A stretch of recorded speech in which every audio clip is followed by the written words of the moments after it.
Bonjour, nous sommes le jeudi 19 mars 2026 et le sujet est la start-up américaine Foundation qui est derrière le robot humanoïde Phantom MK1. MK, Mortal Kombat, Man Killer, on en avait parlé en octobre 2025. La start-up US Foundation teste des robots humanoïdes soldats en Ukraine. Le conflit en Ukraine entre la Russie et l'Ukraine rentre dans sa 5e année. Les robots humanoïdes seront-ils bientôt déployés sur le champ de bataille? Ça fait bien évidemment penser à Terminator, série de films qui a commencé dans les années 1980. La Startup Foundation veut y croire. Après avoir signé quelques contrats avec l'armée américaine, elle a envoyé 2 robots Phantom MK1 en Ukraine avec l'ambition d'en faire de véritables soldats. Vont-ils l'envoyer en Iran? Peut-être. Un pari risqué qui soulève de nombreuses questions technologiques, éthiques et réglementaires.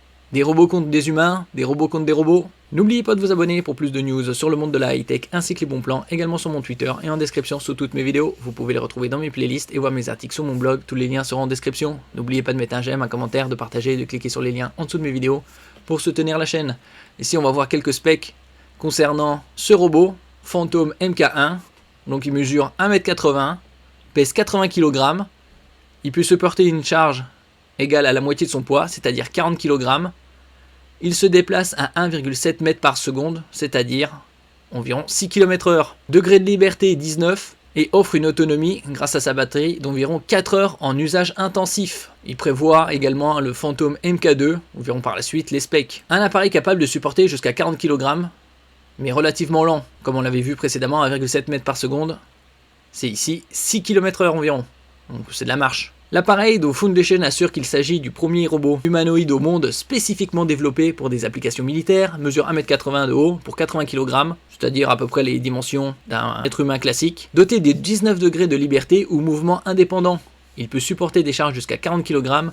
Selon Mike Leblanc, cofondateur de la start-up, le recours aux soldats humanoïdes offre plusieurs avantages. En dehors de recruter des humains, il pourrait notamment fonctionner en continu dans des conditions extrêmes et être immunisé contre les radiations et produits chimiques. Tout dépend des matériaux utilisés. Nous pensons qu'il y a un impératif moral à envoyer ces robots à la guerre à la place des soldats, affirme Mike Leblanc, ancien vétéran des Marines et cofondateur de l'entreprise. Tout dépend si ces robots humanoïdes combattent d'autres robots, bien évidemment. Si c'est le cas, quel intérêt d'envoyer des robots combattre d'autres robots? Soit ils sont pilotés, semi-autonomes, soit ils sont complètement autonomes.